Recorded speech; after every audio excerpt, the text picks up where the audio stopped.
Hi everyone, it's Becky here. So today in this video, I'm going to show you my full process sketching this view outside my reading room window.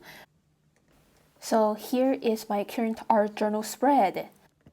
These are the sketches I did yesterday in the kitchen, and today I will sketch my window view right over here in this space. Okay, so first of all, I'm drawing a large portrait format frame, so it's easier to fit all the details inside this space. Now I'm visualizing the size of the tree that I really want to put a strong focus on. Now I'm drawing the tree trunk. I've already visualized for about 3 minutes or so I'm sure about the size, so I'm not drawing way too big or too small. After drawing the tree trunk, now I'm adding the tree branches and twigs and drawing the contour of the evergreen trees behind. And very simple organic lines and this little roof here showing. Keep finishing the tree contour, and now I'm adding the outline of this golden tree. Nice and strong. And adding the balconies of my neighbors, the rails.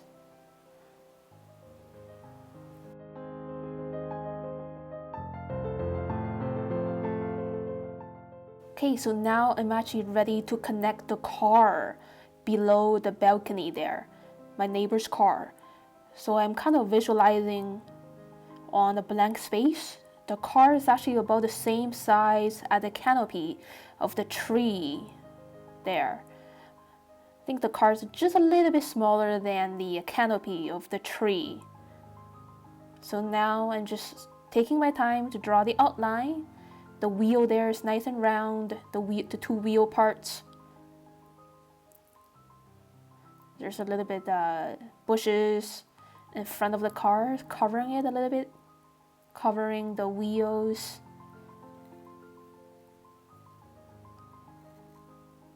Just taking my time and just draw this front wheel here, nice and round, a little bit dark on the top. Very strong shadows. Okay, so now the rest of the details are much easier because once the general forms are done, the size and placement, I'm ready to add the details. Even if I make some, small inaccuracies or like whatsoever, those mistakes, it doesn't matter because the size and overall shape of the car is correct. Just adding multiple hatching lines to suggest the dark windows.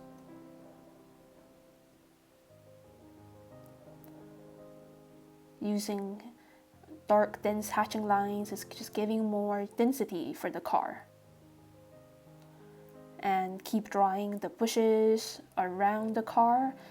Okay, so these are actually the cherry branches in the foreground. I can see the exact leaves. So this is one of the ideas of a sense of distance. The things closer to us should have larger sizes and more details compared to the ones on the back. Okay, so now this simple line is very important.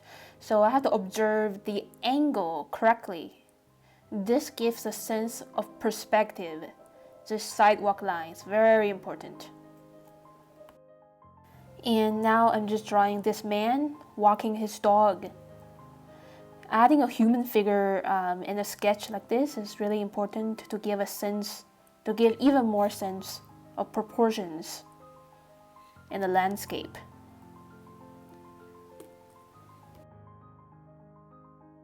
And also for this sketch, I want to illustrate the fallen leaves on the sidewalk and almost everywhere. So now I'm taking my time and being very patient. So as you can see, I'm using a lot of organic curved lines, wavy lines all around. I'm doing that actually very quickly because I'm not really copying. I'm kind of just like using my own personal expressions to create an illusion of fallen leaves on the sidewalk. And now I'm using the same type of lines to draw the leaves on the canopy of the tree here. I think drawing is all about creating illusions instead of trying to copy what's there. Because this is just paper. No matter how much you want to be realistic, it's not gonna be exactly the same as the real thing. So it's all about personal expressions. I think not being realistic actually gives a nice elevated feeling to the scenery, because we're using drawing and painting as a tool to exaggerate the beauty in real life, not really copying. So when drawing a house, I always like to start with a rooftop, which is usually like a triangle shape, and then I'm starting to add the other structures below the roof: squares, rectangles, trapezoids. So I'm actually sketching in a really relaxing way, seeing everything in very simplified forms.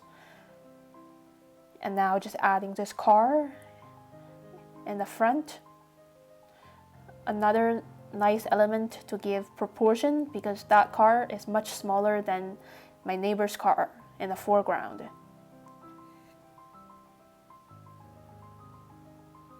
Adding this pool here, and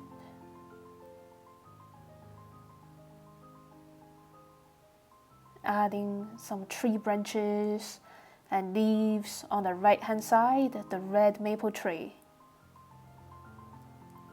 This gives a nice balance, and that's it. That's my finished line work. It took me about 12 minutes to draw. And here I see a nice pink-orange cloud floating over the house there, and I'm gonna include that in my painting. So when painting a landscape, I always like to start painting the sky first. So I just wetted the sky area with clear water and putting on the lightest color first. The orange mixed with a little bit magenta for the tone of the cloud over there. Wet on wet, a little bit magenta, nice and soft. A bit of lemon yellow around the horizon.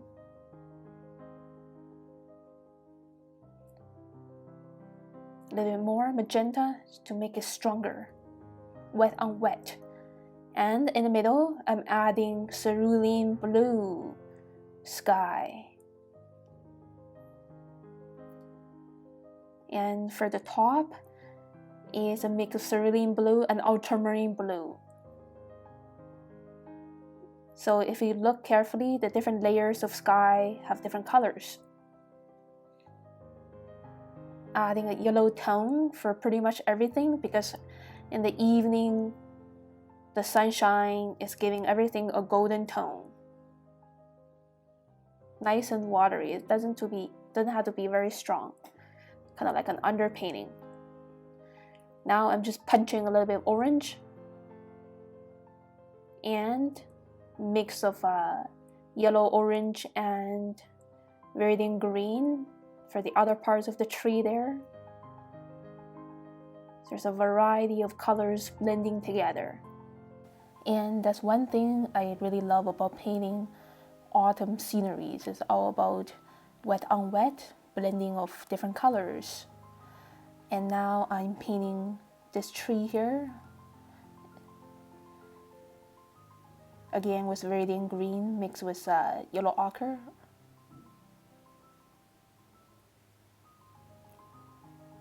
Painting the house. I added a little bit of a gold tone for the house to show the evening sunshine.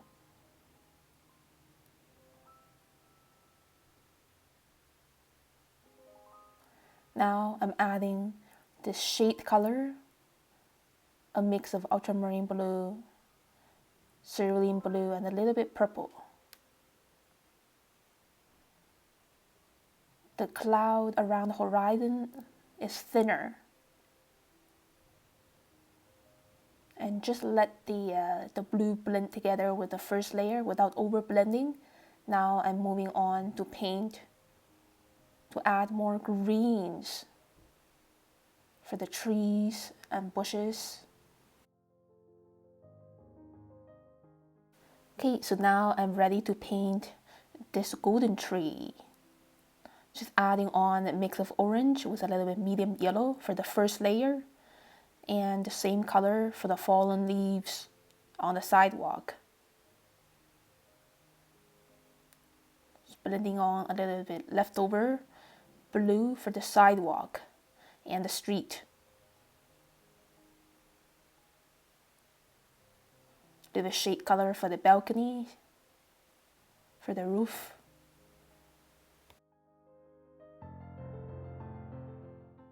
Now the first layer of the trees dried up a bit, so I'm adding some more dark shade of red-orange by mixing in magenta into orange, and use very short choppy brush strokes to suggest the texture of the leaves. It's a very simple technique, so painting trees is easier than we think. Just adding on these short little choppy brush strokes over the first layer. The first layer is really important to give depth. And same for the leaves on the sidewalk.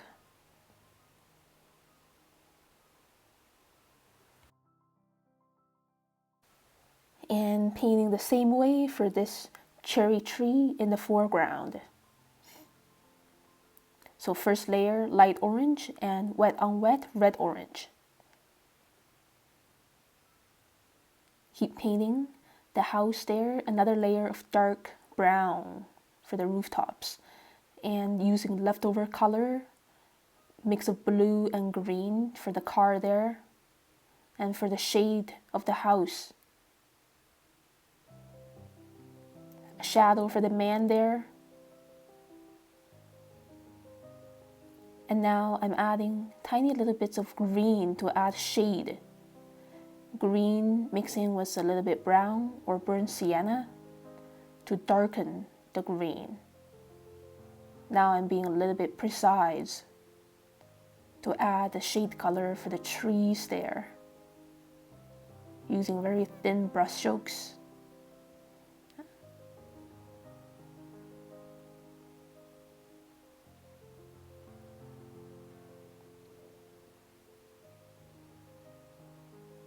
And same for the cherry tree here, but not adding too much. I want to save the vibrant colors of the red and orange. And another layer of dark brown for the rooftop coming in there. And some retouches here and there. Painting this maple tree in the foreground. Again, I find painting trees to be easier because we can use these simple dotting brush strokes to suggest the illusion of leaves hanging on the branches. And another layer of red-orange for the cherry tree here in the foreground. Some final retouches, like another layer for that tree there. I think this is the third layer, and it's making this tree more three-dimensional with multiple layers. So here is my finished sketch. It took me about 40 minutes, and I really enjoy this drawing process. It's like looking much more deeply of all the details in the environment instead of just like looking only. It's such a beautiful and peaceful evening after working on my thesis. Sketching is just such a great way to relax after a day's work. So thank you so much for watching my video. If you like it, please click like and leave me a comment below. Subscribe to my channel for weekly updates. I will see you very soon next time.